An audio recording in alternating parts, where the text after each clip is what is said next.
지금부터 전북대학교 오창환 교수님의 발제와 사회로 본격적인 토론을 시작하겠습니다. 부탁드리겠습니다.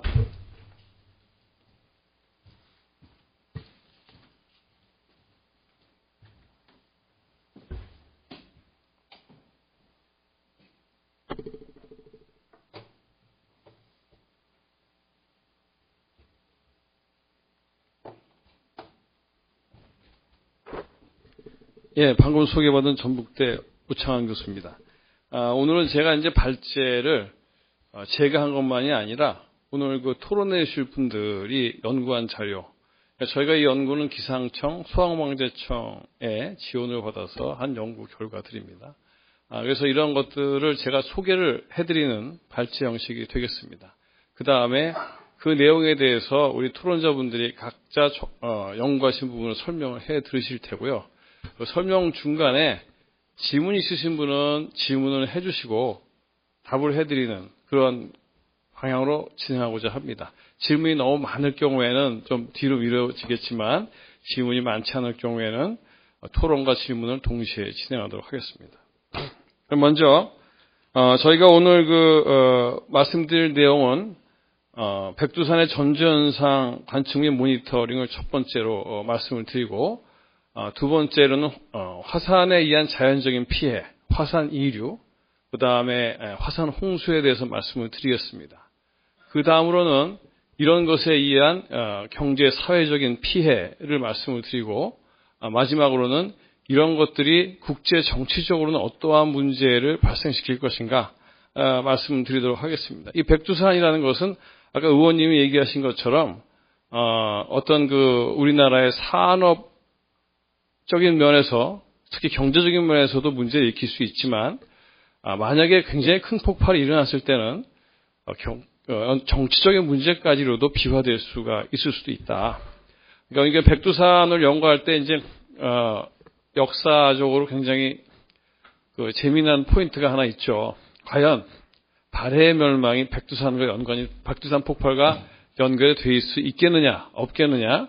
사실 이건 학계에서도 아직 논란 중에 있습니다. 이렇게 백두산 폭발은 나라의 흥망성쇠를 결정할 수도 있다는 그러한 이런 역사적인 토론까지 있는 상황입니다. 따라서 이러한 문제까지도 오늘 발제가 될 것 같습니다. 먼저 이 백두산은 다 아시다시피 북한과 중국 의 접경에 위치를 하고 있습니다.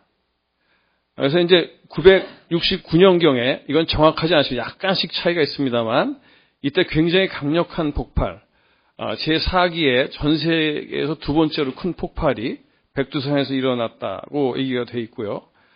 최근에 1903년까지도 폭발이 있었습니다. 그래서 그리고 나서 2002년에서 2005년까지 화산 폭발의 가능성이 있다는 전조 현상들이 있었습니다. 일단 말씀드리겠습니다. 이 전조 현상이 2005년 이후 잦아들었습니다. 그래서 이제 이런 걸 가지고 우리가 백두산은 염려할 것이 없다고 얘기하시는 분들도 있고, 하지만 그렇지 않다 하시는 분들도 있죠. 그리고 이제 2011년 일본에서 대지진이 일어나서 쓰나미가 왔었는데 이때 학자들이 일본의 서입대에서 일어나는 것들이 영향을 미치면 백두산이 수년 안에 폭발할 수도 있다라는 이러한 의견을 내면서 중국에서도 2003년, 2005년 이후에 관심을 안 가지고 있다가 일본 대지진 이후에 중국도 아주 급격히 관심을 갖기 시작을 하고 있습니다. 그런데 이제 저희로서는 굉장히 어려운 점이 뭐냐면 우리나라 애국가에도 동해불과 백두산이라고 되어 있는데 백두산에 대한 자료를 얻을 수가 없습니다. 북한은 물론 중국에서도 엄격하게 자료를 통제하기 때문에 조사는 말할 것도 없고 어떠한 자료도 얻을 수가 없어요. 그래서 자료를 주는 경우는 자료를 주는 사람들이 엄청난 처벌을 받을 수가 있기 때문에 저희가 개인적으로 자료를 달라고 하기도 굉장히 힘든 그러한 상황입니다. 따라서 첫 번째의 이 인공위성을 이용한 모니터링 연구의 목적은 그렇다면 이런 자료가 하나도 없으면 도대체 백두산에 대한 마그마 활동을 그러면 그냥 어떻게 손 놓고 있을 수는 없지 않느냐. 그렇다면 인공위성을 통해서도 어떻게 한번 알아봐야 되겠다라고 해서 이것을 시도를 하게 됐습니다. 먼저 백두산 형성 과정을 잠깐 말씀드리면 첫 번째는 백두산 지역에 큰 그 단열이 생기면서 마그마가 이렇게 흘러나옵니다. 넓은 지역에. 그래서 한 1000m 가까이 높은 고원지대가 형성이 되죠. 그 다음에 이제 이것이 한 2800만 년에서 1400만 년. 그 다음에 여기 MA라고 써 있는 것은 100만 년입니다. 100만 년.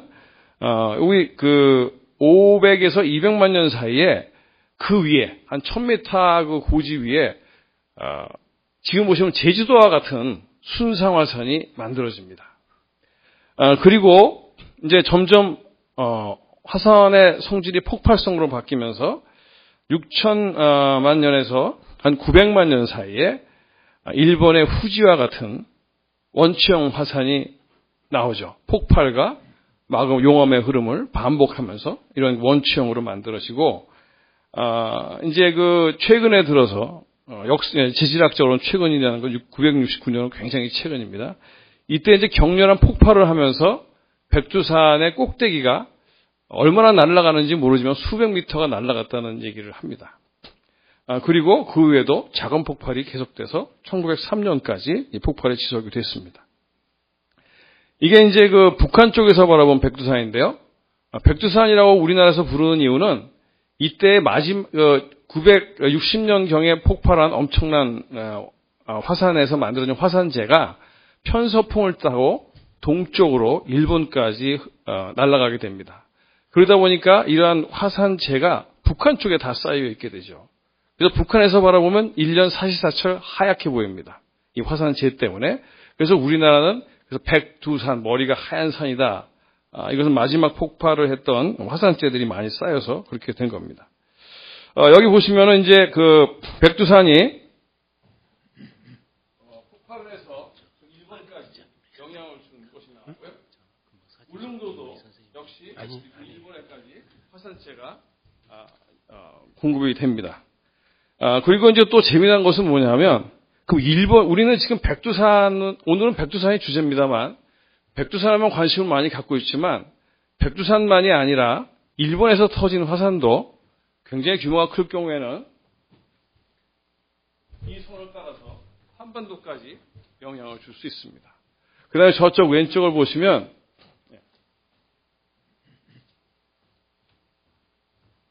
여기 이제 우리나라가 있죠. 여기에 이제 활화산들이 중국에 이렇게 만주에도 있고 여기도 있습니다. 이 정도 거리를 보시면 이것도 이 정도 거리, 한반도가 그 정도 거리가 되죠. 그래서 중국에서 터진 화산들도 한반도로 올 수가 있죠. 따라서 한반도에는 백두산이 우리 한반도에 존재하고 있지만 일본, 만주, 중국에 많은 활화산들이 존재하고 있어서 이것들이 폭발했을 때 그 피해 반경 안에 한반도가 다 들어온다는 것이죠. 따라서 한반도는 백두산만의 어떠한 그 화산 폭발의 위험만 가지고 있는 것은 아니다. 이런 것을 한번 말씀을 드리겠습니다. 그럼 전주현상을 말씀드리면요. 전주현상은 2002년에서 2005년 사이에 이렇게 많은 지진이 일어납니다. 근데 이런 지진들이 대부분 3에서 4km 지하에서 일어나는 것으로 인지는 됐습니다. 그 다음에 그 숫자는 2003년도에 피크에 달한 이후 이렇게 줄어들었죠. 그래서 이런 현상이 있었고요. 그 다음에 백두산에서 이렇게 2000년에서 2003년 사이에 5cm 최대. 그 다음에 2007년까지 5cm가 늘어나는데 주로 어느 쪽에 늘어나냐 하면 백두산에 가보면 북파라고 해요. 북쪽에서 들어가는 길. 이쪽에 굉장히 올라와 있죠. 지금 현재 저희가 예측하기로는 여기도 보면 여기에 계란을 삶아 먹고 하는 뜨거운 온천이 여기에 나옵니다. 그래서 아마 마그마 챔버는 백두산의 북쪽, 하부에서 약간 북쪽으로 있지 않을까 그런 생각을 해볼 수 있습니다. 하여튼 이때 이 온도도 올라가고 그러니까 그 뜨거운 물의 온도도 78도, 거의 80도까지 올라가고 그 다음에 많은 가스 성분이 나오기 때문에 이 지역이 굉장히 위험했다. 근데 지금 가보시면 지금도 가스 성분이 나오고 물이 뜨겁습니다. 이거는 지금 2003년, 5년보다 좀 조용해졌다는 얘기지 여기 완전히 뭐가 없어진 건 아니다. 라는 거를 우리한테 얘기해 주는 것입니다. 그래서 무조건 안전해졌다라고 얘기하는 것은 너무 성급한 얘기다. 이런 말씀을 드리고 싶고요. 그 다음에 저희가 이제 조사한 내용을 잠깐 말씀을 드리면요. 중국에서는 백두산 하부에 마그마 챔버가 이렇게 4개 정도 있을 것이다. 아니면 하부에 있지 않고 북쪽으로 한 20km, 50km 떨어진 그 하부에 마그마 챔버가 있을 것이다. 그래서 이 논란이 2개가 논문으로 밝혀져서 결정이 되지 않고 있는 상태였습니다. 그래서 저희가 인공위성의 중력 자료를 가지고 조사해 본 결과 이 백두산 하부에 이렇게 마그마 챔버들이 있는 걸 확인했고요. 그다음에 저희가 연구에서 최초로 2에서 5km 사이에 과거에 지진이 일어나던 지역에 이러한 그 마그마 챔버가 있는 것을 확인을 했습니다. 그 다음에 저희가 중력 자료를 볼 때 2004년에서 2005년부터 계속 이 중력치가 증가했다 감소하고 이런 현상이 있는 것이죠.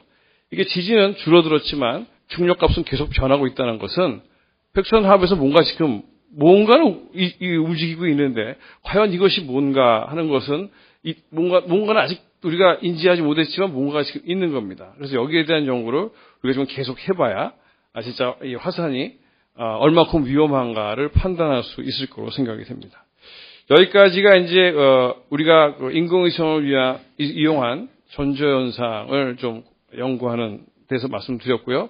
따라서 중국과 어떠한 그 관계가 좋아지기 전까지는 우리는 어쩔 수 없이 이런 인공위성에 의한 자료를 확보하는 방법을 개발을 해야 되지 않겠느냐. 근데 과거에는 이런 것들이 전 세계적으로 연구가 되지 않았습니다. 인공위성으로는 해상도가 낮을 거라고 해가지고. 근데 저희가 연구해 본 결과 해상도가 그렇게 낮은 건 아니다. 충분히 인지가 된다. 하지만 이것은 연구가 전 세계적으로 처음 되는 거기 때문에 굉장히 좀 시간이 필요할 것 같습니다. 그 다음에 화산 이류와 환경적 영향의 부산대학교 김상원 교수님 연구를 잠깐 말씀드리면요. 이렇게 그 화산 이류는 화산이 폭발할 때 그 안에 들어있던 그 칼데라 같은 물이 넘쳐 나오면서 주변에 토사와 암석을 가지고 같이 쓸려 내려옵니다. 토성류가 내려오는 것이죠.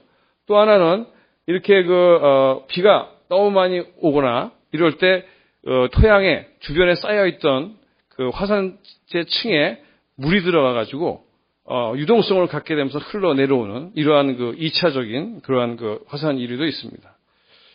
이런 화산 이류로 인해 가지고 우리가 한 3만 명 정도가 20세기에 죽었고요. 피해가 한 100만 명이 피해를 받고 1985년도에는 한 개의 이벤트로 콜롬비아에서 2만 3천 명이 사망하는 일도 있었습니다. 따라서 이런 화산 이류는 한번 일어나면 굉장히 큰 피해를 일으킬 수 있다라는 것이고요. 이제 화산 이류들의 피해를 보시면 이렇게 쓸려 내려오면서 건물을 부신다든지 구조물을 부셔버리는 이러한 경우도 있고요. 또 하나는 농토를 덮어버립니다. 농토를 덮어버리니까 농사를 질 수가 없게 되는 것이죠. 그 다음에 이렇게 하천을 막아버려가지고 하천을 없애버린다든가 하천에 물을 넘치게 해서 2차 홍수를 발생시킬 수도 있습니다. 이게 심해지면 어떤 지역이 완전히 덮여서 마을 자체가 없어지는 경우도 있죠. 따라서 이런 경우에는 그러니까 그 당장의 피해도 있지만 이렇게 그 농지를 덮었다든가 하천을 없애버린 것들은 아주 굉장히 지속적으로 그 지역에 아주 큰 피해를 지속적으로 주게 됩니다. 그래서 이런 화산 이류에 대한 대책을 세워야 되는데 사실상 방지할 수는 없습니다. 따라서 예측을 해야 되는데 예측을 할 때는 이렇게 어느 쪽으로 이러한 이류들이 흘러갈 것인가를 예측을 하고 이 흘러가더라도 사람이 살지 않는 곳이면 문제가 되지 않죠. 따라서 사람이 얼만큼 살고 있느냐, 거기에 어떤 구조물이 있느냐, 농가가 있는 데와 공장이 있는 데는 또 피해가 다르겠죠. 그래서 그러한 정보를 서로 섞어서 이렇게 종합을 하면 이 지역이 가장 피해가 많겠구나 하는 피해가 가장 큰 지역들을 우리가 찾아내고 거기에 대한 피해를 줄일 수 있는 대책을 우리가 만들어내야 될 것 같습니다. 그 다음 피해는 이제 화산홍수의 대구대학교 이기라 교수님께서 하신 건데요. 이 화산홍수라는 것은, 지금 여기 보시면 장백폭포가 있습니다. 장백폭포는 뭐냐 하면, 여기에 쭉 천지를 둘러싸고 있는 것 중에 여기 단층이 지나가고 있습니다. 단층에 의해서 파괴된 부분으로 물이 빠져나가는 것이죠. 천지의 물이. 그게 빠져나가서 장백 폭포가 돼가지고 이것이 송화강의 시류를 형성합니다. 그 백두산과 압록강은요, 지하수로 흘러나와서 만드는 것이지 이렇게 빠져나오진 않습니다. 그래서 이러한 곳에서 만약에 더 파괴가 일어나게 되면 지진이 일어난다든가 화산 폭발로 인해서 화산이 뻥 폭발을 하지 않더라도 이 지역이 무너지게 되면 천지물이 쏟아져 내려오게 되죠. 그런 피해가 있을 수도 있고요. 그 다음에 마그마가 밑에서 올라오게 되면 마그마 올라온 부피만큼 물이 넘쳐 흘러야 됩니다. 그래서 이러한 화산 홍수가 발생하게 되는데 이 천지에 있는 물이 무려 20억 톤입니다. 이게 일부만 나오게 돼도 지역에 엄청난 홍수를 유발을 시킬 수밖에 없는 것이죠. 그래서 이런 것이 미국 알래스카에서 이게 한쪽이 붕괴돼서 물이 다 빠져나간 그러한 케이스의 사진이고요. 이것은 여기 보시면 여기 조그맣게 보이는 게 열차들입니다. 지나가던 철로를 해가지고 여기 보면은 굉장히 많은 물이 흘러서 151명이 사망을 하고 아주 굉장히 큰 철도지해가 일어났습니다. 그래서 이런 것들에 대해서 대비를 해야 되는데 아까도 말씀드렸지만 자연재해도 중요하지만 자연재해가 어디서 일어났느냐라는 것이죠. 사람이 많이 모여있는 곳이냐 아니면 어떠한 그 피해를 받을 건물이 많은 곳이냐 이게 굉장히 중요한데 이것들이 이렇게 그 경제성장이 낮은 지역일수록 피해가 많습니다. 왜냐하면 대책을 세워놓지 않거든요. 그러니까 지진이 미국에서 일어났을 때는 몇십 명 죽을 게 중국에서 일어나면은 몇만 명이 죽을 수도 있고 몇천 명이 죽을 수 있습니다. 예를 들어서 전번에 스촨에서 지진이 일어났을 때 학교 건물에 철근이 없어가지고 그냥 무너지면서 학생들이 수백 명이 그냥 동시에 그 건물 안에서 죽게 되는 이러한 현상들이 있죠. 따라서 이 북한이라든지 중국 쪽에는 그 피해가 예상보다 클 것이다. 그런 생각을 우리가 해볼 수 있습니다. 그 다음에 이제 이러한 그 중국과 북한이 또 각각 서로 다른 대책을 세울 것으로 생각이 되고요. 그 다음에 이제 우리가 이제 이런 어디에 피해가 발생할 것이냐만 중요한 게 아니라 사실은 뭐를 평가해야 되냐면 그 나라가 과연 방제 대책을 세울 수 있는 나라냐 아니냐. 아니면 어떤 일이 일어난 다음에 후속 대책을 세울 수 있는 나라냐 아니냐. 이거 굉장히 중요한 일이죠. 그러니까 우리가 북한의 경우는 이런 문제가 일어났을 때 큰 문제가 일어나면 결국은 여기에 대한 대책을 세울 수 없을 가능성이 많다면 결국은 그것은 또 다른 문제로 우리가 도와줘야 되든지 아니면 정치적인 문제로 번져갈 수가 있는 그런 상황이 되는 겁니다. 그래서 이제 그 홍수 위험도를 이렇게 그려보신 거고요. 이것을 이제 그 인공위성에 나오는 토양 이용도를 가지고 이렇게 분류를 한번 해가지고 어느 지역에 피해를 많이 볼 건가를 한번 계산해 봤더니 산림 지역이 많고 도시 지역은 상당히 적지만 사실 도시 지역은 에어리아만 적지 피해는 엄청나게 큰 거죠. 그래서 이런 것을 우리가 이제 계산해 볼 수 있다. 어느 지역에 얼만큼의 피해를 볼 것이냐 하는 걸 알 수 있습니다. 그 다음에 이제 그 백두산 화산재해의 사회 경제적 영향을 부산대학교 윤성민 교수가 하신 거를 잠깐 말씀을 드리면요. 이런 지금까지는 물리적 재해, 아까도 잠깐씩 말씀드렸지만 사회 경제적인 피해를 예측하는 게 굉장히 중요하다. 이게 있어야지만 의사결정권자, 지역이 하면 지역장이 될 것이고, 나라라면 대통령이 되겠죠. 결정을 내릴 수 있는 뭔가 자료가 있어야 된다. 그래서 이제 우리나라에는 백두산에서 피해가 왔을 때는 이런 화산재, 미세먼지, 이 미세먼지는 아주 사이즈가 작은 겁니다. 10 마이크론, 그러니까 0.01mm 이하 사이즈를 PM10이라고 하는데 이런 것에 의한 피해가 우리나라에 주로 있을 것이다.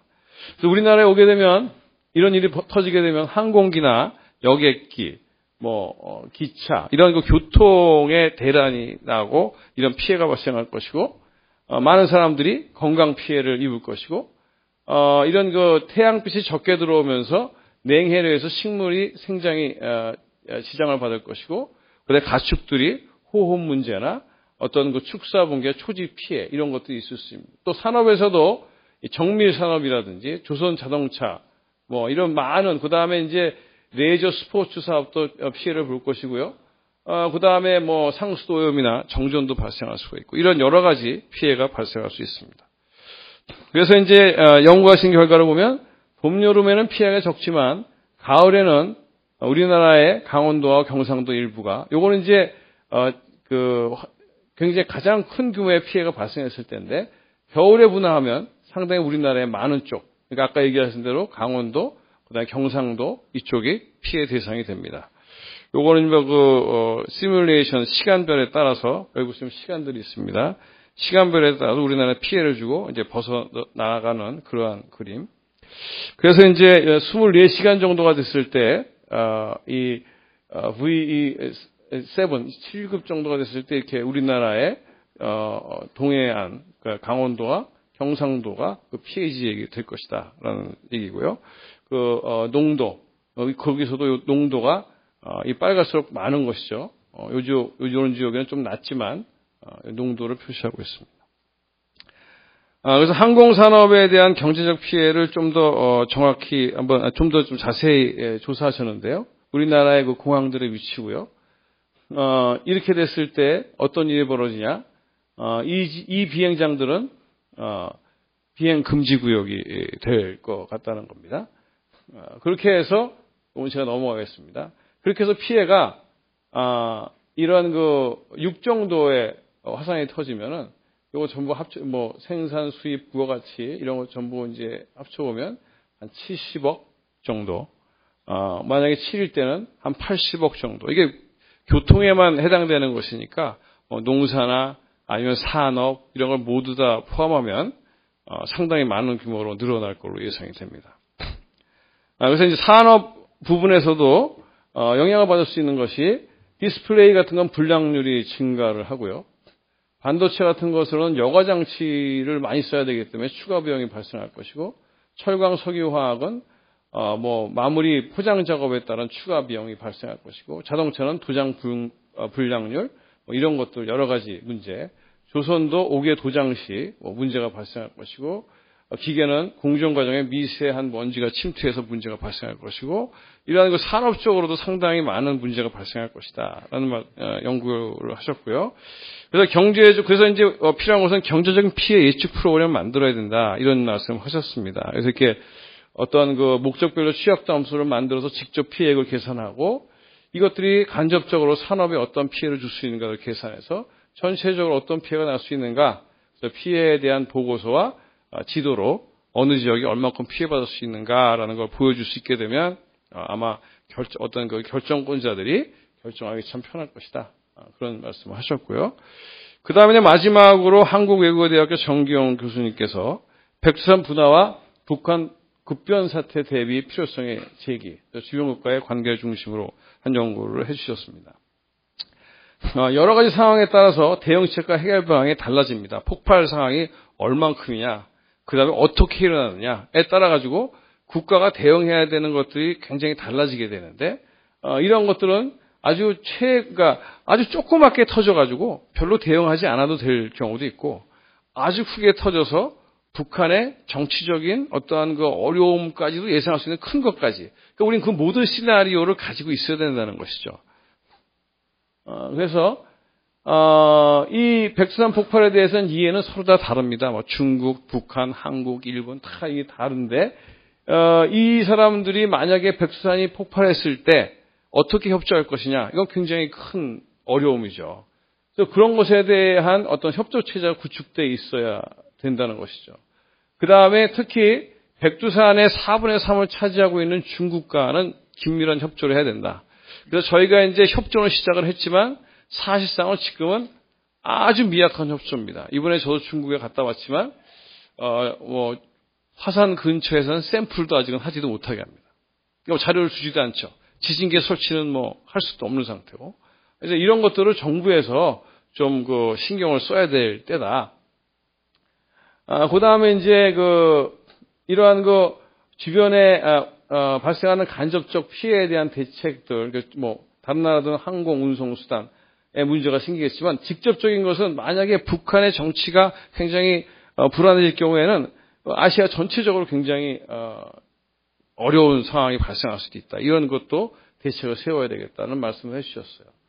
그래서 이제 백두산 화산 폭발이 현실화됐을 경우 어떻게 조치를 해야 되겠느냐 해서 뭐 대내적 조치, 우리나라의 피해를 줄여야 되는 것, 그 다음에 북한에서 나오는 급변 사태에 대해서 어떻게 대비할 것인가, 대북한은 어떻게 도와줘야 될 것인가, 북한이 만약에 문제가 생겼을 때 북한이랑 어떻게 우리가 접촉을 할 것이냐, 그 다음에 대외적으로는 이러한 국제적으로 어떠한 긴밀한 관계를 유지하면서 외교적으로 어떻게 우리가 대처해 나갈 것이냐. 그러니까 심각한 문제가 터졌을 때 지금 어떻게 해야 되냐고 하면은 너무 늦은 것이죠. 이런 것들이 준비가 시나리오가 돼 있어야지 그때 빠르게 대처할 수 있다. 그래서 여러 개의 시나리오는 우리 필요하다. 그래서 이제 여기 보시면은 한반도가 주도적으로 해결할 수 있는 시나리오를 작성을 해야 된다는 것이죠. 그래서 위기관리 컨트롤 타워를 설치하고 사전훈련을 해야 된다. 한미, 한중, 한러, 한일 위기관리 협력 지침을 체결해야 된다. 대내, 대북, 여기서 통일에 대한 준비도 해야 되지 않겠나. 이런 말씀들을 하고 계십니다. 그래서 이제 요렇게 된 것이 아마 생각하시는 위기관리 컨트롤 타워 조직으로 생각이 됩니다. 그래서 방금 말씀드린 것들이 여기에 다시 반복이 되고 있고요. 그래서 국내의 대비, 지금 우리는 대부분 국내 대비에만 신경을 쓰고 남한은 도대체 얼마큼 피해를 받을 것인가 여기에만 신경을 쓰고 있지만 사실은 북한에 대한 대비도 해야 된다는 것이죠. 북한은 어떻게 도와줘야 될 것이냐? 북한이 너무 심각하게 타격을 받았을 때는 정치적인 문제까지도 우리는 준비를 하고 있어야 된다라는 것이고 이제 그런 걸 하기 위해서는 국제적으로 입지를 다져놔야 된다는 것이죠. 한중이나 한미나 한러 급박한 상황에서는 이러한 재난을 줄이기 위해서도 혹은 정치적인 문제를 대처하기 위해서도 이런 게 필요하다라는 말씀을 해주셨어요. 그래서 각 나라마다 서로 다른 형식으로 이 백두산을 바라보게 될 것이다. 그래서 이런 말씀을 이제 해주셨고요. 그래서 제가 이제 마지막으로 말씀드리고 싶은 것은 백두산 분화는 사회, 정치, 경제, 문화 전반에 걸친 피해를 발생시키기 때문에 자연과학을 기초로 해서 인문과학, 사회과학이 융합된 대응 방안을 마련해 줘야 된다. 그 다음에 이렇게 지금 백두산 지역의 정보를 얻으려면 중국이나 북한과 어떤 서로 협력 체제를 할 수 있는 것을 국가가 좀 통합 체제를 마련해서 좀 노력해야 될 것 같고 국제 협력 체제를 구축하고 강화해야 되겠다. 그다음에 마지막으로는 백두산뿐 아니라 일본과 중국에도 위험한 화산들이 있기 때문에 우리는 범아시아적인 어떤 화산 대책에 대한 어떠한 시나리오를 가지고 있어야 되겠다 이렇게 생각합니다. 여기까지 발제를 마치고 그러면 토론으로 들어가도록 하겠습니다. 이거는 이번에 백두산 가서 조사하던 모습입니다. 감사합니다.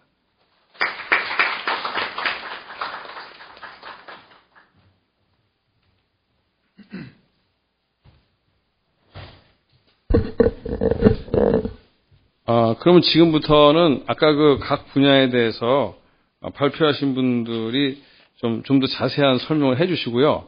중간에 질문이 있으시면 질문을 해 주시면 되겠습니다. 여기 지금 소개를, 드려야 되겠죠? 우리가 저 맨 끝에 계신 분이 부산대학교 경제학부에 계시는 윤성민 교수님이십니다. 예, 그 다음에 제 옆에 계신 분이 부산대학교 사회환경시스템공학부에서 계시는 김상현 교수님. 예, 제 왼쪽에 앉아 계신 분이 한국외국어대학교 국제지역연구센터의 정기웅 교수님. 예, 그 다음에 맨 끝에 앉아 계시는 분이 대구대학교 토목공학과의 이길하 교수님이십니다.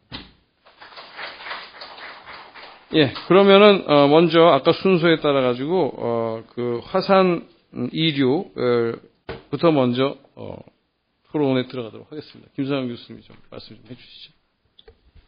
네, 안녕하십니까. 김상현입니다. 귀한 자리를 마련해 주셔서 감사드립니다. 먼저 백두산에서 일어나는 여러 가지 화산 이류에 대해서 저희가 생각을 해볼 수 있습니다. 근데 이제 화산 이류라는 말 자체가 생소하기도 하고, 또 과연 이걸로 어떠한 피해를 받을지 알 수가 없기 때문에 제가 보여드린 자료는 그동안 그 20세기 동안 그 전 세계에서 일어났던 화산 이류 때문에 이러이러한 피해가 일어났다라는 그런 객관적인 그 통계 자료를 여러분한테 보여드렸고요.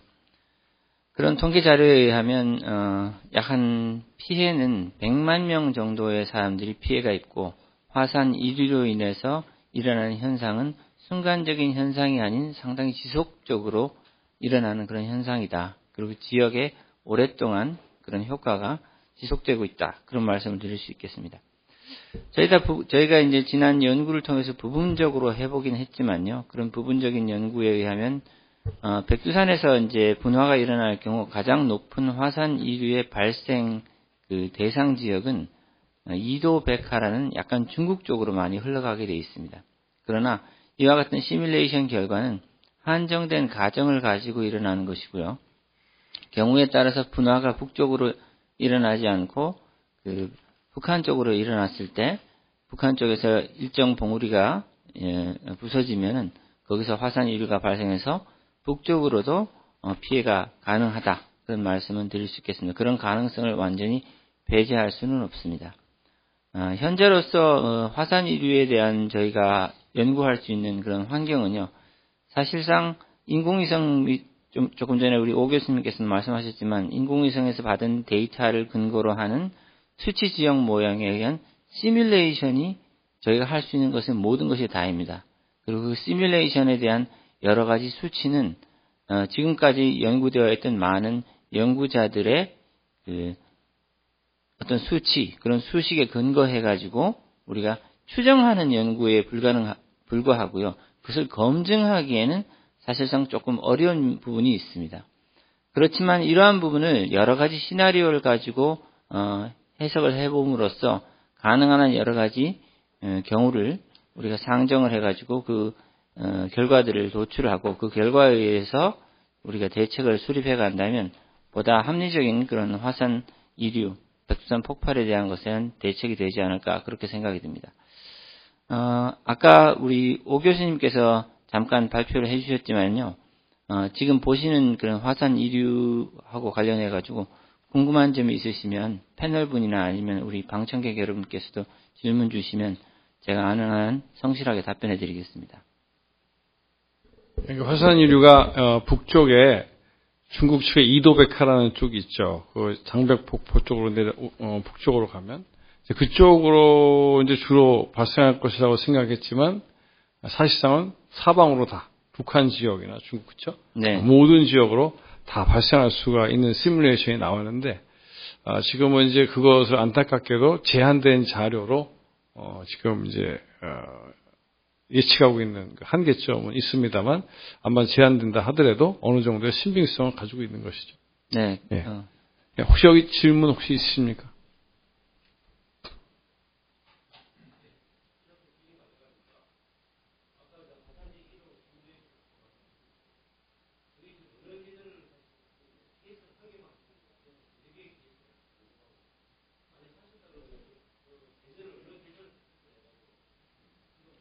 지금 화산재 얘기하세요.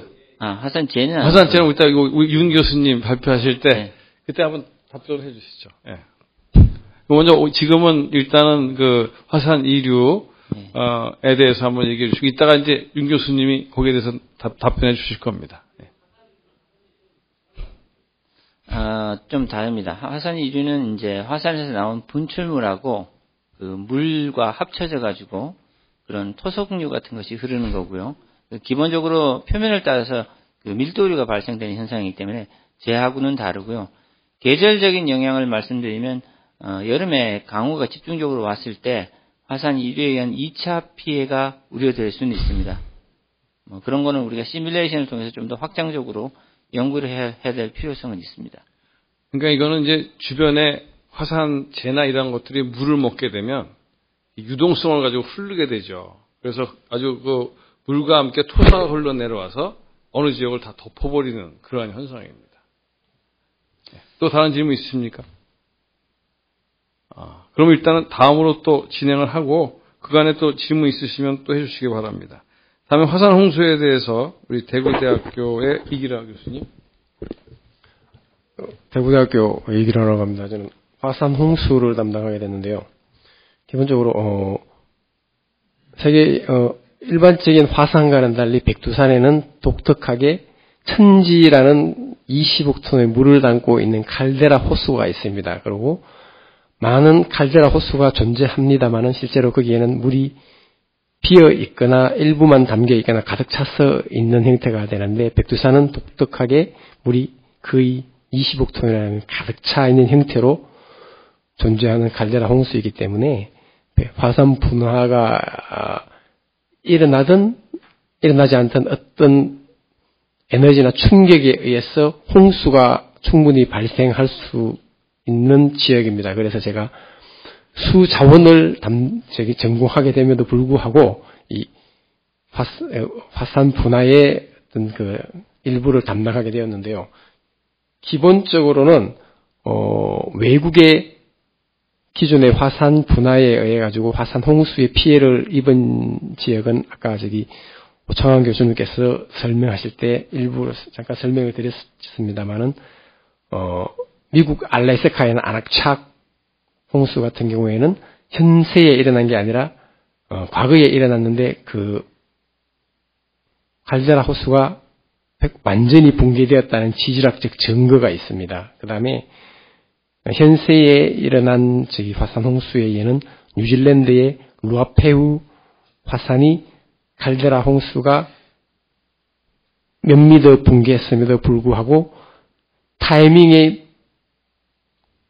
불행함으로 인해 가지고 철도 사고가 일어나 가지고 151명이 사망을 했고 큰 어떤 인명 피해를 가졌고, 그 다음에 1880년에는 엘살바도르의 일리팡고 화산이라는 게 마그마가 융기가 일어났습니다. 마그마가 융기가 일어나면서 마그마 융기된 마그마 양만큼 물이 대체를 내가 쏟아지면서 장백 폭포와 같은 리물 역할을 하는 그 외륜림이 침식이 일어나면서 약 7m 정도 붕괴가 되었습니다. 그러면서 많은 인명 피해를 입었고 도시 하나가 침수가 된 과거가 있습니다. 그래서 실제로 중국에서도 아까 말씀드렸다시피 2000년대 초반에 많은 백두산 화산 분화 조짐이 일어날 때 화산 홍수에 대해서 간략한 체크를 하고 난 다음에 충분한 위험이 있다고 판단을 하고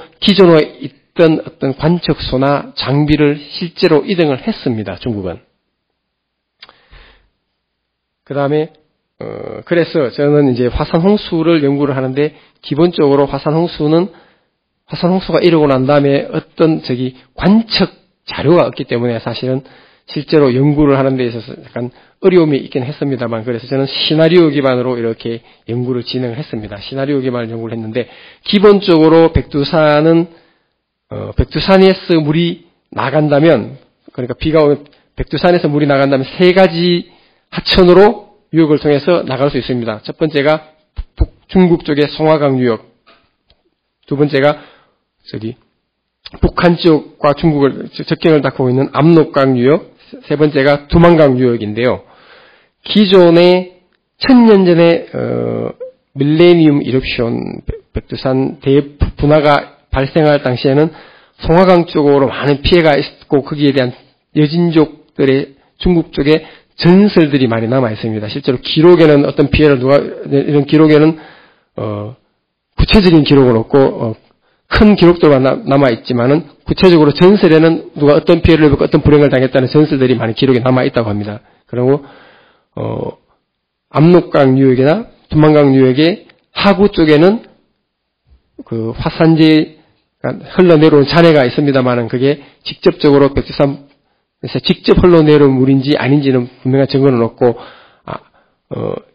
진작에 백두산 그냥 화산재가 쓸려 와가지고 그 압록강 하구나 두만강 하구 쪽으로 오지 않았나 이런 생각을 해봅니다. 그래서 저는 백두산에서의 어떤 화산분화는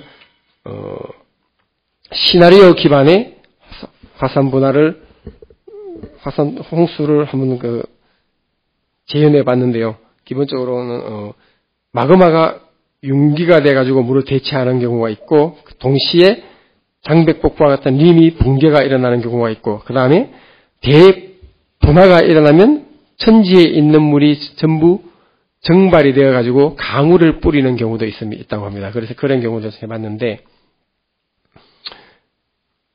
실제로 1000년 전에 백두산에 황산 홍수가 발생했을 때와 지금은 지형 자체에도 1000년 전에 분화가 있고 일어나기 전과 후니까 지형이 달라졌을 것이고, 그 다음에 두 번째는 지금은 많은 인공 구조물이 있습니다. 수공 구조물. 그래서 기본적으로 화산 분화가 일어난다면 지금으로서는 송화강 유역에 있는 장백폭포를 통해서 물이 흘러나간다라고 볼 수 있는 그 생각들이 지배적인데, 그렇다면 그 송화강 유역으로 1000년 전에 물이 홍수가 일어났을 때와 지금은 수공 구조물, 그러니까 댐이 지금은 건설되어 있는 형편입니다. 중국 쪽에 송화강 유역에 보면 약 200km 하류에 보면 백산수고라고 65억 톤의 물을 담을 수 있는 댐이 건설되어 있습니다.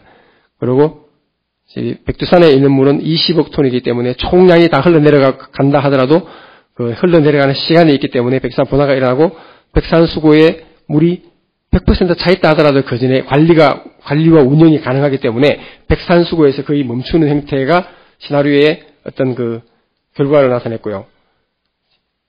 그 다음에 지금 아까도 모든 분야의 연구와 마찬가지겠습니다만은 저희들 홍수도 마찬가지로 홍수 모의를 할 때에는 지형 자료가 필요하고 토지 피부, 그러니까 그 지표면에 어떤 나무나 토지 이용, 풀이 있느냐, 물이 있느냐, 흙으로 되어 있느냐, 나무는 어떤 나무가 있느냐에 따라 가지고 홍수의 흐름이 달라집니다. 그러한 자료를 실제로 북한 지역과 중국 지역을 이용할 수 있기 때문에 저희들도 마찬가지로 위성 자료를 빌려 사용했고요. 그런 그 결과로 저희들이 시나리오를 이용해서 시뮬레이션 결과로는 실제로 최악의 상황에서는 일부의 중국 쪽에 일부의 소도시가 침수를 하게 되고 거기에 있는 어떤 인명 피해가 일어날 것이고 산업시설이 파괴될 것으로 생각을 하고 있습니다. 그러나 이러한 파괴도 홍수가 어떤 시간에 어떤 타이밍에 일어나느냐에 따라서 또 많이 달라지리라고 생각합니다. 이게 밤에 일어나냐 낮에 일어나느냐, 그 다음에 1년 중에 어떤 시기에 일어나느냐. 여름에 일어난다면 불행하게도 홍수와 맞물려 가지고 또 강우가 겹칠 수도 있는 상황이 벌어질 것이고, 겨울에 일어난다면 그 적절한 어떤 그 겨울철 문화에 맞는 어떤 또 피해가 양상이 달라질 것이기 때문에 어떤 타이밍도 중요하다는 생각이 들고요. 그래서 여기에 맞게 적절하게 어떤 경제적인 분석과 정치적인 분석이 서로 이제 후속적으로 되어져야 된다고 생각을 합니다. 마찬가지로 저희도 또 제 간단한 이야기를 마치고 질문이 있으면 받도록 하겠습니다. 예. 그러니까 아무래도 화산 홍수는 중국 쪽으로 일어날 가능성이 굉장히 많고, 댐에 의해서 약화될 가능성이 있지만 그럼에도 불구하고 중국 쪽엔 피해를 많이 입힐 가능성이 있다. 그러면 그 댐이 너무 많은 양이 벼랑간에 오면 부서진다든가 아니면 북한 쪽으로도 홍수가 난다든가 그런 가능성은 없나요? 실제로 댐이 붕괴될, 제 판단으로는 댐이 붕괴될 가능성이 있는 경우에는 댐 운용을 실패했을 경우에, 그러니까 실제로 댐이라는 것은 운용이 가능하기 때문에 실제로 수문을 미리 열어주면 물을 미리 방류시키고 나면 댐을 비워두면 충분히 물을 담을 수 있기 때문에 운용이 가능한 댐이고, 중국 쪽에서 그것을 실패하지 않는다고 봤을 경우에는 충분히 수용을 가능하다고 생각합니다. 그 다음에 북한 쪽으로 댐이 일어나지 않느냐 하는 경우는 압력강 유역이나 두만강 쪽 유역으로 물 흘러나가는 건데, 실제로 아까 저 그림에서도 보셨겠지만은 외륜산의 그 지형들을 보면 장백폭포가 가장 최하위점입니다. 그쪽으로 물이 흘러나갈 가능성이 가장 지배적이고, 그 다음에 일반적인 특성을, 세 개의 특성을 보더라도 화산 분화가 일어날 경우에 림이 붕괴하는 경우에는 같은 지점에 반복해서 붕괴하는 특성을 가지고 있습니다. 그래서 다시 장백폭포 쪽이 붕괴될 가능성이 가장 많고, 내추럴 이럽션 또는 프랭크 이럽션이라고 옆이 터지는 이런 분화가 일어날 가능성이 희박하나마 있다고 본다면, 그런 경우에 또 외륜산 백두산 수위로부터 외륜산의 높이가 약 300m, 그 다음에 백두산의 수심이 373m. 그러니까 총 700-800m의 수직적으로 700-800m가 이상적으로 붕괴가 되면서 수평으로는 수킬로미터가 아주 이상적으로 파괴가 돼야지만이 압록강 쪽이나 두만강 쪽으로 물이 흘러나올 수 있는데, 실제로 외국 제가 뉴질랜드를 방문해가지고 외국 화산학자들하고 그런 토의를 해봤을 경우에 그런 확률은 거의 희박하기 때문에 그런 거는 생각하지 않아도, 연구에서 생각하지 않아도 된다는 의견을 제가 가졌었습니다. 네. 또 다른 질문 있으십니까? 네. 네, 먼저 하시죠. 마이크 좀 사용해 주시고. 예. 기상청 지진정책과 이전희 사무관입니다. 아까 처음에 설명을 하셨을 때 백두산의 직접적인 감시가 좀 어렵기 때문에 인공위성을 통한 감시가 필요하다고 하셨는데, 주로 어떤 인공위성을 통해서 어떤 자료를 받을 수가 있는 건지에 대해서 좀 설명을 해주셨으면 합니다. 두 분한테 다 질문하신 건가요? 네. 예. 인공위성 자료 어떤 거를 받으셨는지 그런 것들. 먼저 이제 화산 이류하고 관련해서는요, 인공위성에서 지형 자료를 모아서, 인공위성에서 관측한 그 지형, 디지털 엘리베이션 그 자료를 가지고 디지털 터라인 어널리시스를 합니다. 흐름이 발생되면 이제 발생되는데 지형을 따라서 어떻게 흘러갈 것인가, 그리고 나타나는 여러 가지 그 볼륨, 그러니까 분출물의 양과 물과 섞이는 양의 종류에 따라서 그것이 어느 정도 멀리까지 퍼져나갈 것인가를 지형도에서 flow determination, 흐름을 추적을 해가면서 그런 해석을 하고요. 재작년에 이제 미국의 지구물리학회를 가보니까 이런 칼데라 호수에서는 이제 GS에서 그런 연구를 하고 있는데, 칼데라 호수의 그 수온을 리모트하게 센스를 해가지고 수온이 조금 변화되면 그 밑에서 일어나는 그런 액티비티 가지고 전조 현상을 탐지하는 그런 연구를 USG에서 하고 있는 걸로 한번 확인을 했습니다. 그다음에 화산 분화에 대해서 어떤 감시를 하는데 어떤 위성을 사용하느냐 하는 것은 사실은 이류 쪽이나 홍수 쪽에서 대답할 사항은 아닌 것 같습니다. 사실은 원래 모니터링 쪽에서 대답을 하실 사항일 것 같고요. 제가 대답할 수 있는 건, 제가 이제 저희 쪽 분야에서 사용한 인공위성 자료는 기본적으로 수치 모의를 할 때 바탕으로 보조 자료를 사용하는 게 지형 고도 자료나 지형 토지 피복도 자료, 토양도 자료, 이러한 것들인데, 이러한 자료가 저희들은 실제로 자료를 입수를 할 수 없기 때문에 저희들은 인공위성 자료를 사용했고, 예를 들어서 인공위성 모디스에서 나온 토지 피복도 자료를 사용하고, 이런 보조 자료로 사용하였습니다. 지형도하고 토지 이용도 이런 거를 자료를 얻으신다는 얘기죠. 네네. 네.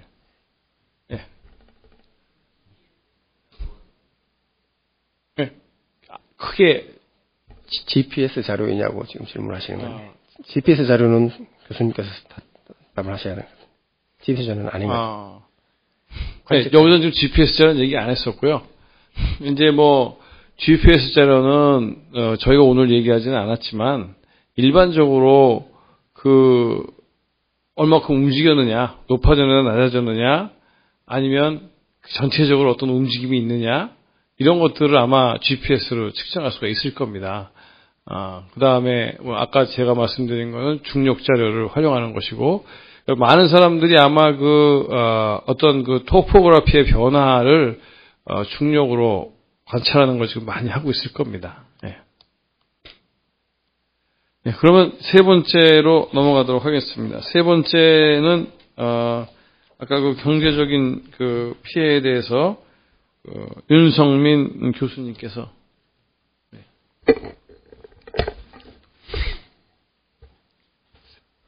예, 저 부산대학교 경제학부 윤성민입니다. 자료집을 보면서 제가 조금 말씀을 드렸으면 합니다. 29페이지에 제가 좀 적어 놓은 게 있습니다. 물론 여기 나와 있는 내용 대부분은 이제 오창환 교수님께서 발제를 하시면서 말씀을 하셨는데 뭐 혹시 조금 보충하고 싶은 부분이 있어서 조금 더 말씀을 드리려 합니다. 뭐 그림 12가 나와 있습니다. 그래서 이 그림은 사실은 굉장히 중요한 자료라고 이제 생각이 드는데, 화산재해가 있을 때 실제로 입은 피해를 조사해 놓아서 이제 그린 그림입니다. 물론 일본의 이제 자료겠죠. 일본에 이제 화산재해가 자주 있다 보니까 뭐 이런 자료가 잘 축적이 되어 있는 것 같습니다. 크게 이제 5가지, 6가지죠. 예, 뭐 교통, 뭐 도로, 철도, 항공 묶어서 교통이라 해도 없고, 전력, 수도 묶어서 이제 라이프 라인이라 해도 없습니다. 그다음에 이제 2차 산업, 3차 산업, 뭐 여러 산업 피해가 있고, 그다음에 이제 농작물, 산림, 수산물, 뭐 건강, 또 이제 생활의 피해. 그래서 이 표를 어떻게 읽으시면 되는가 하면은 좌측에 있는 게 이제 화산재 두께거든요. 너무 작아서 죄송합니다. 보시기가 상당히 불편하실 것 같은데, 센티미터 단위입니다. 그래서 예를 들면은 지금, 네 번째에 있는 그 농작물 제일 아래쪽에, 벼농사 피해는 0.1cm에서도 피해가 실제로 있었다. 뭐 이런 식으로 이제 읽으시면 이제 되는 피해고, 점들이 실제 피해 사례를 모아둔 겁니다. 그래서 생각보다 화산재가 얼마 안 쌓여도 많은 부분에서 피해가 있는 것을 볼 수 있습니다. 그래서 뭐 전력 부분 정전도 0.1cm, 1mm 정도만 있어도 정전 사례들이 나오고 있습니다. 하여튼 뭐 그 그림은 이제 그 정도로 말씀을 드리고요. 또 뭐 그림 13은 아까 저게 이제 화산재 두께겠죠. 그리고 그림 14가 이제 그 중에서 이제 겨울철의 경우에 또 농작물 피해를 지금 이제 금액으로 평가해 놓은 겁니다. 그래서 이거는 지금 직접 피해, 농작물이 이제 상품 가치가 없어지는 거죠. 직접 피해만 이렇게 조사를 해둔 것이고, 행정구역별로 지금 이제 정리를 해본 것입니다. 그래서 요 자료가 사실은 더 이제 궁금하시면은 오늘 나누어 드린 그 지역 경제 연구 색상안에 요 관련되는 자료가 조금 더 자세하게 나와 있습니다. 그래서 이제 이런 이제 직접 피해를 이제 금액으로 환산한 것이 표 1입니다. 그래서 제일 이제 화산재가 많이 쌓일 거라고 이제 예상되는 것이 겨울철인데, 직접 피해는 한 4,460억 정도 되겠죠. 예, 생산 측면에서 그렇습니다. 그래서 그것이 유발하는, 그 직접 피해가 유발하는 이제 간접 피해가 2,840억 정도고, 이걸 합치게 되면은 이제 생산의 감소 부분이 한 7,300억 정도 나온다. 이제 이런 계산입니다. 물론 이제 겨울철은 농작물이 이제 사실 좀 수확이 적은 시절이고, 그 위에 있는 가을철 생산을 보게 되면은 직접 피해가 한 5,972억, 간접 피해가 3,800억 정도, 총 피해는 9,776억 정도 더 많게 나옵니다. 그래서 이제 이런 식으로 저희들이 이제 계절별로도 다 이제 계산을 해두고 그 결과를 논문으로 발표한 적도 있습니다. 표 2는 이제 계절과 무관하게 이제 가장 상황이 안 좋은 경우 중에 하나를 가지고 농작물 피해죠. 계산해 보니까 총 피해가 한 31조 원에 이를 수도 있다. 이렇게 굉장히 큰 금액으로 나올 수도 있는 것 같습니다. 그런 이제 이 직접 피해, 간접 피해 이런 부분은 지금 농작물 부분에서만 저희들이 주로 조사를 하고, 침정량 피해죠. 그림 15쪽은 이제 PM10 농도, 미세먼지에 의한 피해인데, 분화 이후에 한 24시간 정도에 가장 이제 심하고, 그 이후에 점점 빠져나가서 30시간 정도면 이제 미세먼지가 이제 다 빠져나가는 거로 이렇게 된다 그럽니다. 그래서 저희들이 이제 현재 연구한 거는 항공 피해 정도입니다. 그래서 항공 피해도 국내 항공사의 피해만 지금 저희들이 자료를 입수할 수 있어가지고 계산해 본 것이고, 대략 한 50억 정도 전후의 피해가 예상이 됩니다. 근데 이런 여객이나 화물은 외국 항공사 비중이 아마 더 클 거라고 생각이 듭니다. 그래서 다시 앞쪽 표를 한번 돌아와 보시면은, 그림 12표인데요. 지금 이제 아래쪽에 뭐 교통이 이제 뭐 도로, 철도, 항공 돼 있는 거고 저희들이 항공만 지금 연구를 했습니다. 전력수도 아직 못 하고 있고 2차, 3차 산업 중에서는 지금 반도체 산업, 조선 산업이 지금 연구되는 이제 중이고 아직 결과가 나오지를 않았습니다. 농림수산업 쪽도 지금 농작물 쪽만 지금 저희들이 피해를 개선할 수 있었고 아직 나머지는 못했습니다. 뭐 건강, 생활상의 어떤 피해들 이런 부분은 아직 저희들이 못하고 있습니다. 그래서 이 32페이지에 있는 그림 이제 17을 보게 되면은 저희들이 전체적으로 계산할 수 있는 어떤 방법은 이제 큰 골격은 알았지만은 실제 연구를 진행을 못하고 있는 게 더 많죠. 지금 한 거는 농작물, 항공 정도가 지금 결과가 나와 있는 경우입니다. 그래서 지금 이제 뭐 전체적으로 못하는 이유는 이 피해 목적물 데이터베이스를 아직 구축을 못했습니다. 농작물은 비교적 데이터베이스 구축이 쉬웠기 때문에 저희들이 한 것이고 항공도 마찬가지입니다. 또 다른 하나의 어려움은 취약도 함수, 화산지나 PM10이 있을 때 얼마나 피해를 보는가, 그게 이제 취약도 함수인데 그런 부분에 대해서 아직 연구가 진행이 안 됐습니다.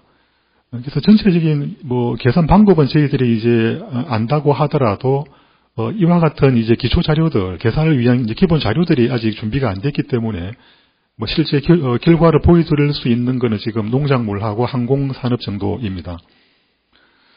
그래서 이제 화산재해가 이제 있을 경우에 뭐 정부 입장에서는 뭐 대응 방안도 수립을 해야 되고 또 필요한 예산도 미리 확보를 해놔야 되고 뭐 법도 만들어야 되고 이런 준비를 해야 되겠죠. 근데 이런 준비를 너무 과도하게 하면은 예산을 너무 많이 준비해놨다 이러면은 이제 뭐 낭비가 되겠죠. 또는 예산 준비를 너무 적게 해놨으면은 실제 피해를 발생했을 때 뭐 거의 도움이 안 될 겁니다. 이래서 이렇게 너무 지나치지도 않고 너무 부족하지도 않은 정도로 예산을 준비하면은 이제 어느 정도 준비해야 되는가. 예를 들면 이제 그런 걸 알고 싶다 그러면은 이런 경제적 피해를 금액으로 계산해 낼 수 있어야 되겠다. 뭐 그런 차원에서 저희들은 연구를 진행을 했습니다. 예, 뭐 보충 설명은 뭐 이런 정도로 말씀드리고 혹시 뭐 궁금하신 부분이 있으면은 말씀을 드리도록 하겠습니다. 아까 질문. 예, 그 질문은 제가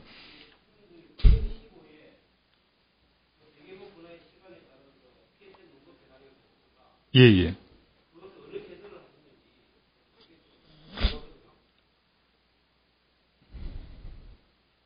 예, 사실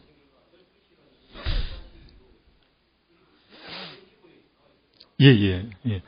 그래서 아마 그림 15도 그렇고 그림 13도 그렇고 사실은 이제 저는 아시다시피 이제 경제학자고 이런 그림은 제가 준비한 거는 아니겠죠. 연구한 건 아니고 이제 저희 연구 용역팀 내에서 이제 장은숙 교수님이라고 계시는데 그분이 연구하신 결과를 저희들한테 이제 전해주고 저희들은 이제 그 결과를 보고 한 것인데 아마도 봄, 여름, 가을, 겨울 이런 거는 이제 가장 평균적인 기상장에서 했다고 제가 알고 있습니다. 예.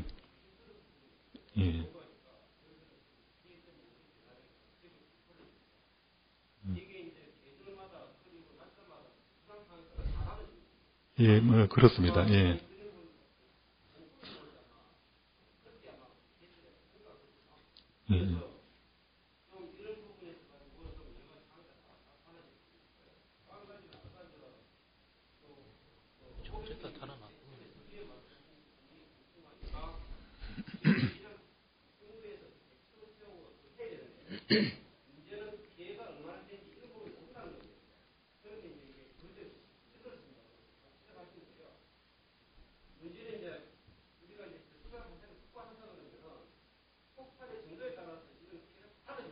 예, 그렇습니다. 예.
예, 뭐 아마도 말씀하신 게 또 올바른 지적이시고요. 아마도 연구가 특히 화산 폭발 시나리오가 그런 방향으로 진행이 되고 있는 거로 알고 있습니다. 예.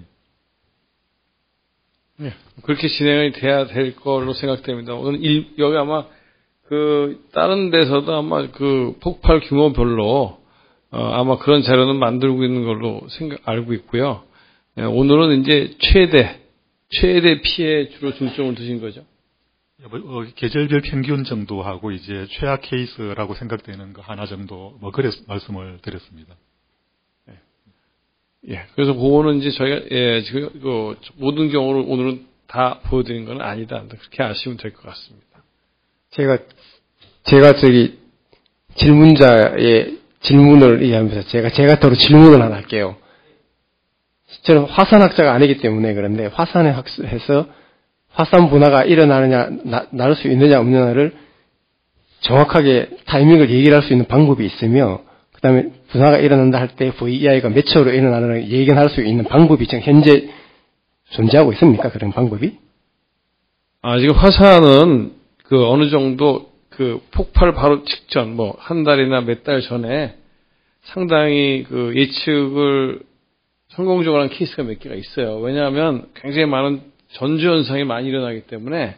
근데 그거는 그 지역에 굉장히 많은 이 관측 장비가 설치가 돼 있어야 되는 것이죠. 그러니까 예를 들어서, 지진계도 다 설치가 돼 있어야 되고, 그 다음에 어떤 변형을 측정할 수 있는 것도 다 있어야 되고, 그것을 실시간적으로 모니터링을 다 하고 있어야 되고, 이런, 모든 시스템이 갖춰져 있을 경우에는, 지진은 거의 그렇게 예측이 안 되지만, 화산은 예를 들어서 몇 달, 한 달, 두 달, 세 달, 이 정도는 아마 예측이, 그래서 옛날에 피나투 화산이라든지, 이거 다 대피를 시켜서 굉장히 피해를 줄인 케이스들이 있습니다. 근데 지금 현재는 우리가 백두산에다가는 지금 그렇게 할 수가 없는 그러한 안타까운 현실이고, 중국도 많은 투자를 하고 있지는 않은 것 같아요. 그러니까 현재로서는 백두산에 대해서는 그러한 예측이 쉽지는 않을 것 같습니다.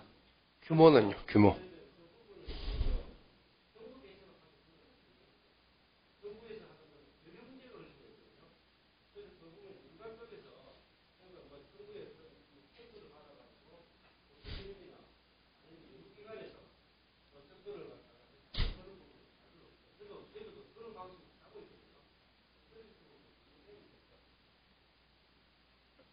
예, 하여튼 협력 관계는 앞으로 만들어 나가야 될 것 같고, 그거 이따 시간 나면 좀 더 얘기해 보도록 하겠습니다. 예, 또 다른 질문 없으시면 다음으로 넘어가도록 하겠습니다. 예, 다음으로는 우리 정기용 교수님께서 PPT를 사용하실 것 같아요. 네.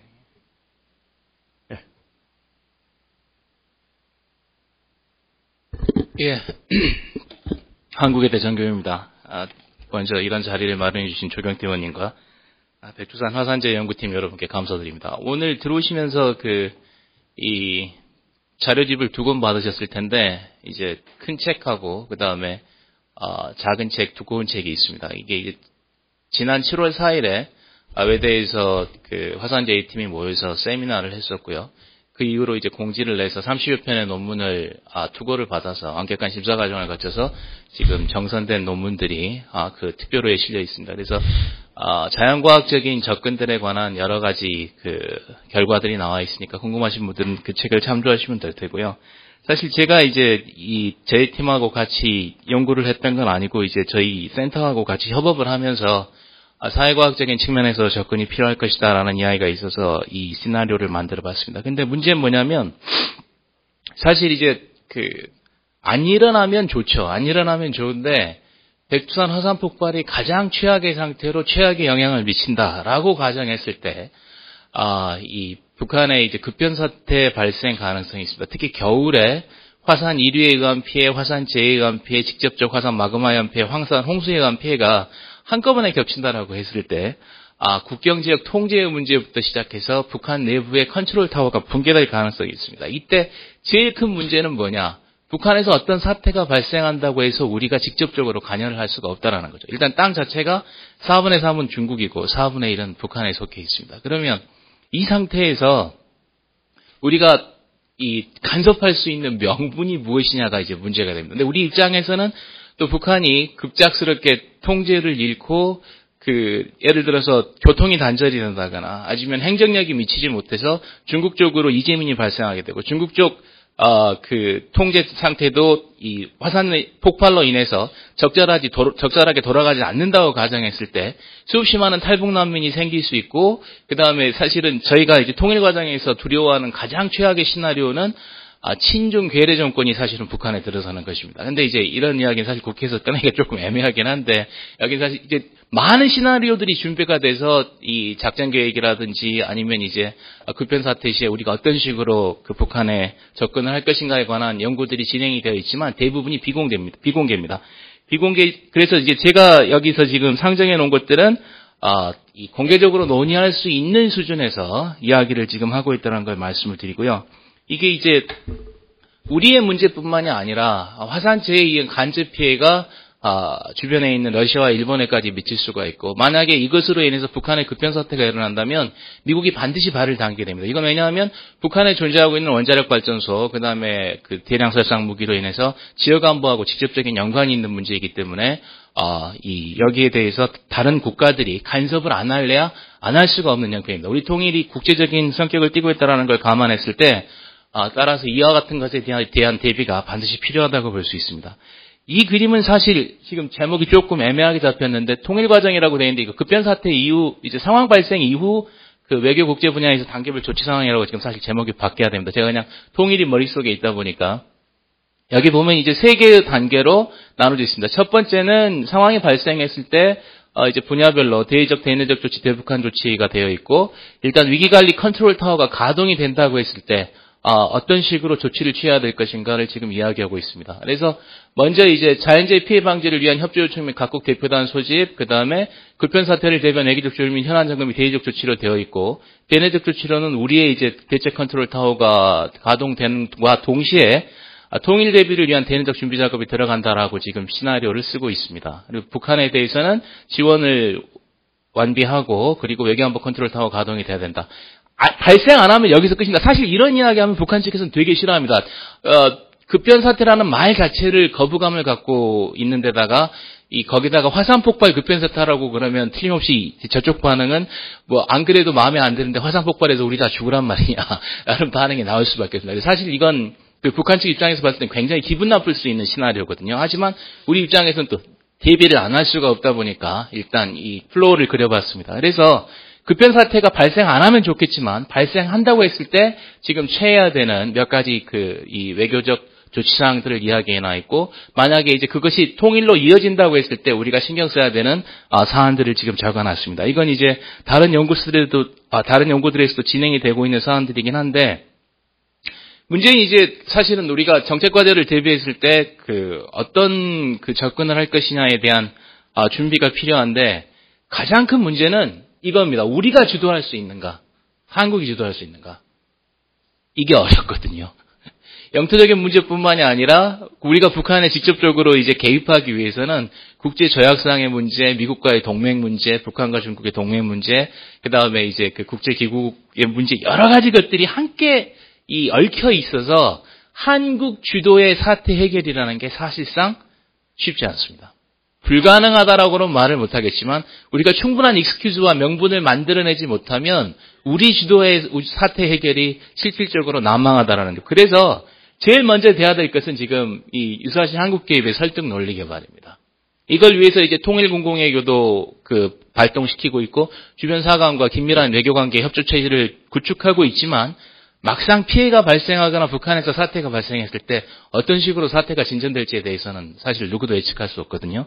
그래서 컨트롤 타워 설치와 사전훈련이 무엇보다도 중요하고 각국 지금 사실은 다자간 협정보다 양자간으로 위기관리 협력 지침이 체결될 필요가 있습니다. 4개국 관련국이 모두 모여서 모두가 만족할 수 있는 위기관리 지침을 만든다라는 것은 사실상 불가능합니다. 일단 그래서 쌍방간에 맺고 그 다음에 나중에 이제 이게 다자로 발전이 돼야 되는데 이제 더불어서 이 대내적 대비태세, 대북한 대비태세, 이건 지금 제가 가로쳐놓은 건 급변 사태가 발생한다라고 전제했을 때의 이야기고, 그다음에 여기 이제 하나 또 중요한 것 중에 하나가 정책 대안을 우리가 제시를 하는데 이때 애매한 것 중에 하나가 연구팀에 따라서, 그 다음에 이 제시 주체가 누구냐에 따라서 접근 방법이 다 다릅니다. 그래서 이 정책 대안을 제시할 때 반드시 제시 주체가 누군지, 그 다음에 거기에 관한 대비를 누가 해야 하는지 이 책임 소재를 명확히 밝힐 필요가 있습니다. 위기관리 컨트롤 타워가 있다라고 할지라도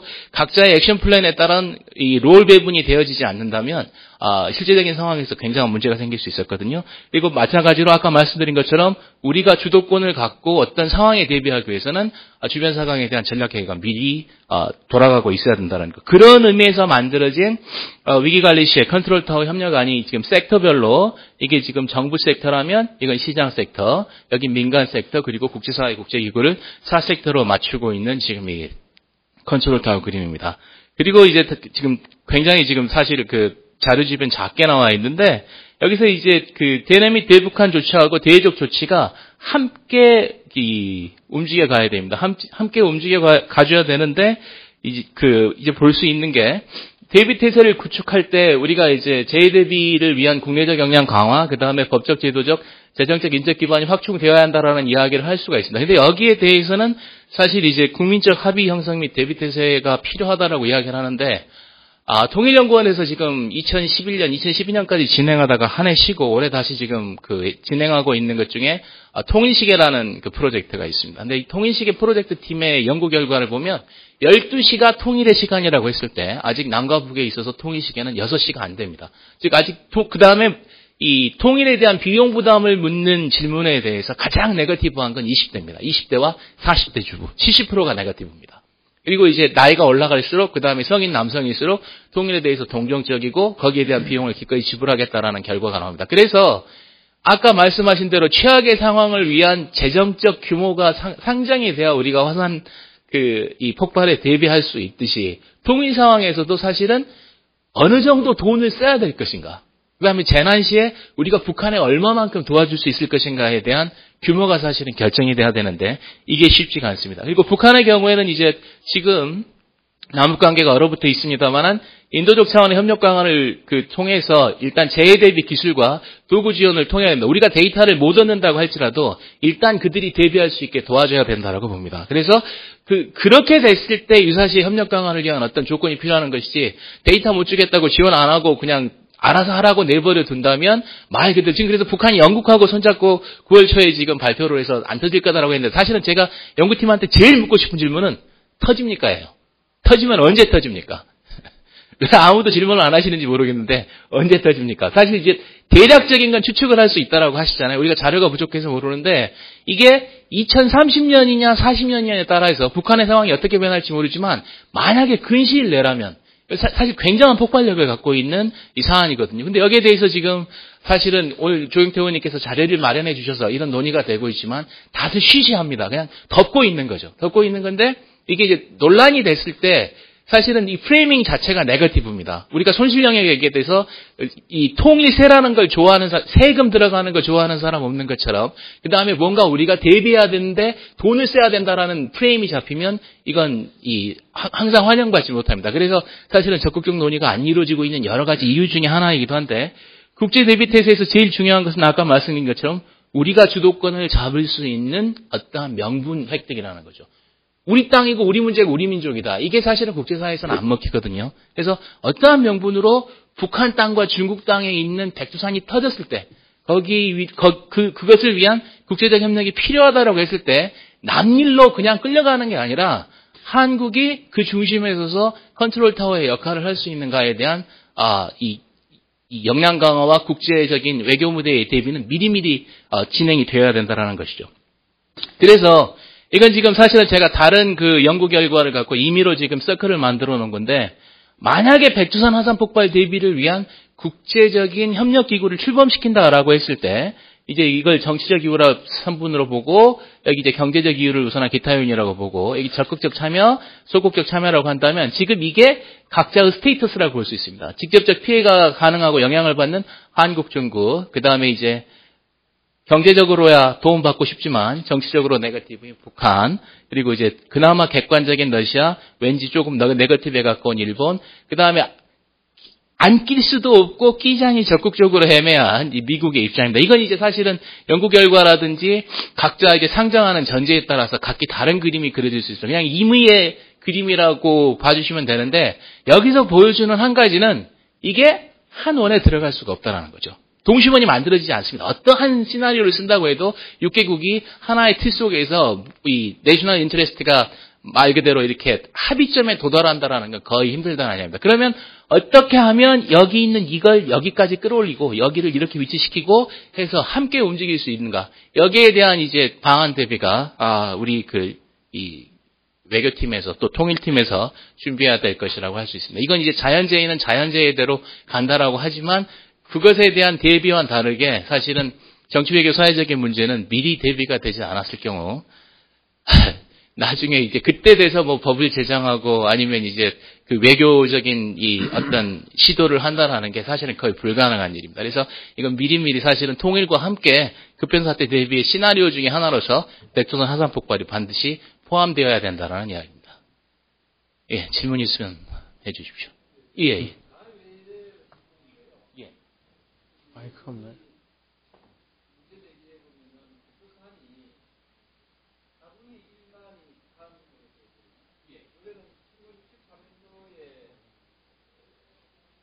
(1963년도쯤에) 아마 중국과 북한이 체결할 때는 55% 정도가 북한 땅으로 되어 있는 것 같은데 천지가. 지금 이제 그건 연구팀 자료를 갖고 제가 네.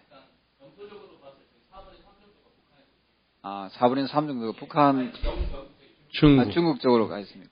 그러면은 천지의 한 55% 정도가 북한으로 분류된 건 잘못된 분류인가요? 그건 다시 확인을 해보겠습니다만 그 획정하고 밑에 땅덩어리하고는 또 조금 땅하고 네, 천지하고 좀 다르니까. 예. 그러면은 이제 본 질문은 뭐 우리 박사님께서 해주실 때고 하면 여기 계시는 교수님들께서 하셔야 되는데 백두산 화산 분화의 가능성은 매우 높다라고 보면 되겠네요. 이게 그거는 그 백두산의 폭발 가능성이 있다. 이 정도를 아시고요. 과거에 굉장히 큰 규모로 폭발했기 때문에 상당히 큰 규모로 다시 폭발할 가능성이 있다. 사실 이 정도 이상은 저희가 얘기할 수가 없습니다. 그 다음에 우리가 이제 아까 예측을 한다는 것은 3개월 전에는 우리가 알 수가 있으나 그 이전에 미리 알기는 굉장히 힘들다. 이제 그렇게 하니까 지금 이제 아까 말씀드렸다시피 지금 백두산 밑에 중력의 변화가 계속 있는 걸로 봐서 뭔가가 지금 움직이고 있는 것으로 예상이 되나 그것이 현재 정확히 그게 뭔지는 모르겠다. 그래서 이제 제가 이제 말씀드리고 싶은 것도 이거예요. 정치적인 어떠한 협상을 할 때도 일본과 중국과 협상을 할 때도 뭔가 우리가 줄 것이 있어야지 되거든요. 그러니까 백두산에 대해서 우리가 뭔가 알고 있는 것이, 아는 것이 있어야 그 아는 것으로서 이것을 같이 나누어 가졌을 때 당신들에게도 이익이 되고 우리도 이익이 된다는 상호 이익을 이렇게 당위성을 제시해야 되는데 우리는 지금 너무 백두산에서 모르기 때문에 중국과 일본과 러시아와 얘기하려고 해도 이 사람들이 대화를 거부하는 거죠. 그러니까 중국은 쉽게 얘기하면 이겁니다. 저희도 지금 중국에 접촉하는 분들을 여러분을 봤는데 중국에서는 니네가 우리한테 해줄 수 있는 게 뭔데? 이게 이런 입장을 가지고 너희들이 알고 있는 게 뭔데? 이런 식으로 해서 굉장히 우리 한국 정부, 한국 학자들의 능력 자체를 이게 상대로 인정하지 않는 것이죠. 그래서 저는 지금 얘기하신 것처럼 우리가 주도적으로 가기 위해서는 정치적인 어떤 국제적인 협력 관계를 만들어야 되는데 그런 국제적인 협력 관계를 만들기 위해서는 백두산에 대해서 아는 것이 많아야 가능합니다. 교수님, 예, 그건 잘 알겠고요. 네. 그냥 5분께 뭐 간단하게 제가 답변만 좀 해주시면 좋겠네요. 그냥 학자적인 그런 부분에서 봤을 때 백두산의 화산 분화 가능성이 2030년을 기준으로 했을 때, 그럼 지금 2014년이니까 16년 남았지 않습니까? 2030년을 기준으로 했을 때 백두산의 화산 분화 가능성이 있는지 없는지 그 부분만 좀 이렇게 오늘 토론에 나오셨으니까 이왕 저희 국민들은 되게 궁금해하거든요. 그냥 우리가 이 학술적인 뭐 연구도 중요하지만은 가능성이 있는지 없는지에 대한 전문가의 견해가 저는 또 좀 궁금하다 해서 오늘 토론회를 했으니까 토론회를 열은 부분이거든요. 그래서 우리 윤석민 교수님부터 그냥 간단하게 가능성이 뭐 쉽게 말해서 OX 또는 세모 이렇게 분류하면은 그냥 좀 예민한 부분인지 모르겠습니다. 한번 윤 교수님께서. 아마도 순번을 잘못 정하신 것 같습니다. 사실은 저는 이제 경제학이 전공이다 보니까, 이런 자연과학적인, 또 공학적인 부분에서 사실은 아는 게 없고, 그래서 저는 뭐 말씀을 드리기 어려울 것 같습니다. 아마 다른 분들께서 좀 말씀을 해 주시죠.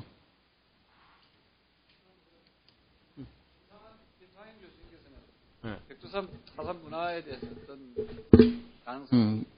저도 이제 전공이 화산학은 아니라서 화산 자체가 분화될 것이다, 어떨 것이다에 대해서 말씀드릴 수 있는 거는 제가 조심스럽고요. 그냥 제가 이제 미국 쪽에서 나오는 저널 페이퍼를 봤을 때 중국 쪽에서 계속 백두산 관련된 것에 대한 그 모니터링을 하고 그것이 아주 좋은 학술지에 계속 실리는 걸로 봤을 때 그 가능성이 없다라고 보기에는 어렵지 않나. 그렇게 조심스럽게 말씀드릴 수 있겠습니다.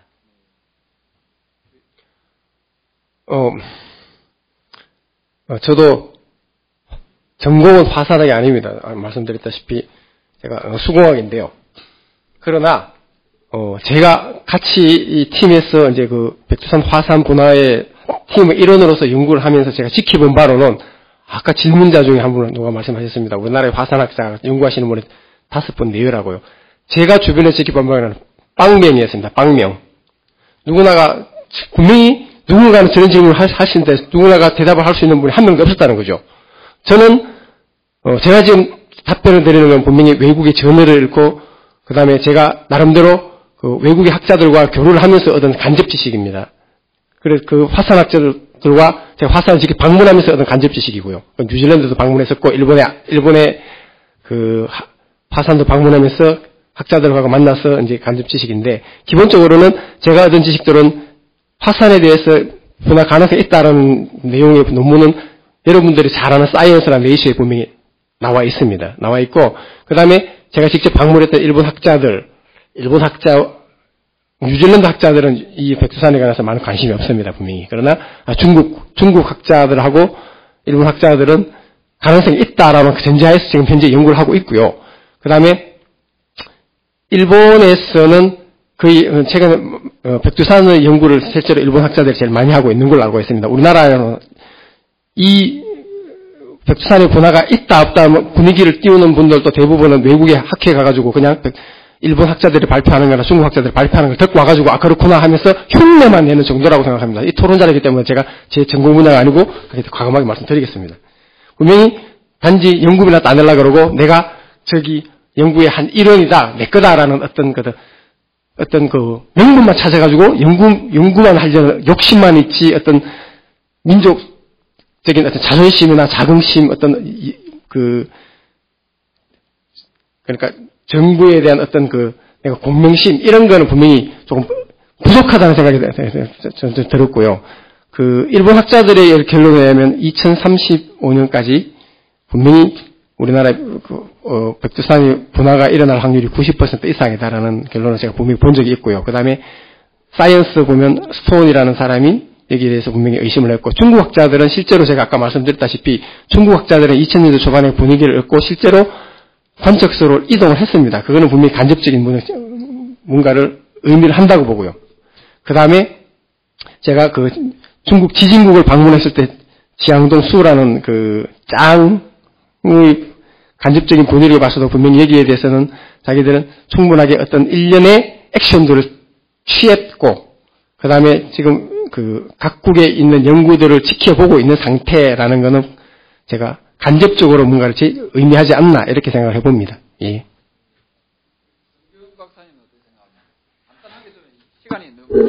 예, 전 국제정치가 전공이라 제가 연구팀이라든지 다른 분들한테서 들어서 알고 있는 건 터진다. 그리고 터지긴 터지는데 확정은 지을 수 없으나 35년이라고 있습니다. 근데 여기가 이게 사실 통일 영국의 뭐라고 해야 될까, 농담처럼 저희들이 하는 말이 1990년에 통일 언제 될 거냐고 물었을 때 전문가들의 답변은 10에 15년 이내. 2014년 현재 통일 언제 될까요? 물어보면 10에 15년 이내라고 대답을 하거든요. 근데 이 똑같은 프레임이 사실은 백두산 화산 폭발에 적용될 수는 없을 것 같습니다만, 이 통일 급변 가능성보다 화산 폭발 가능성을 놓고 보았을 때 항상 최악의 시나리오가 가장 위에 올라가야 된다고 봅니다. 그래서 금방 이일하 교수님 말씀하셨던 것처럼 가능성 있는 주장에 의해서 2035년을 만약에 한시안으로 제시를 하고 있다면 거기에 맞춘 시나리오들이 만들어져야 된다고 생각합니다. 예, 감사합니다.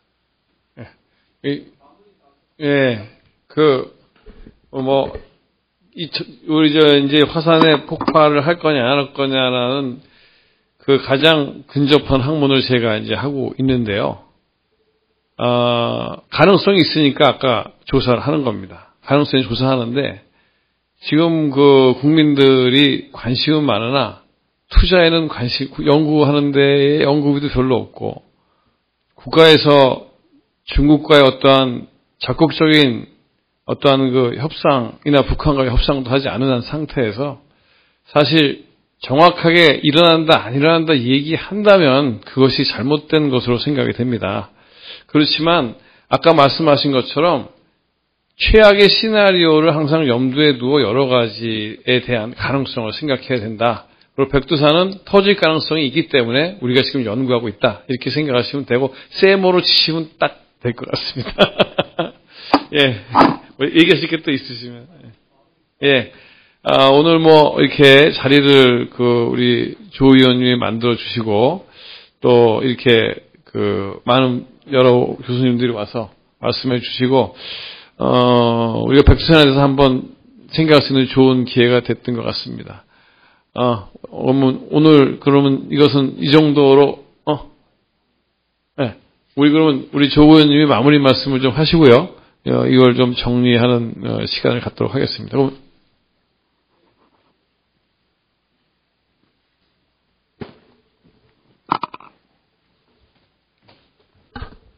네, 사실은